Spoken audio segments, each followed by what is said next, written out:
আসসালামু আলাইকুম। আপনারা কেমন আছেন? ভালো আছেন?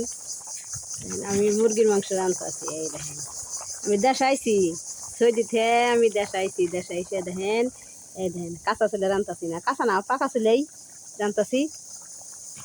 চুলে আইছিলে এই দেখেন মাংস রান্তাছি। মাংস ডিমে দেখা গেছে না, বাতাসে মাংস দেখা গেছে না।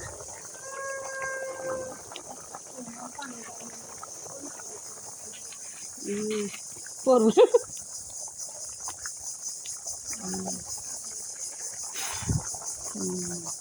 আমি মুরগি মাংস রান্তাছি, মানে বাতাসে তো বাতাসে ডিমে মাংস ভালো দেখা যাচ্ছে না। দেখে আপনি ভালো করে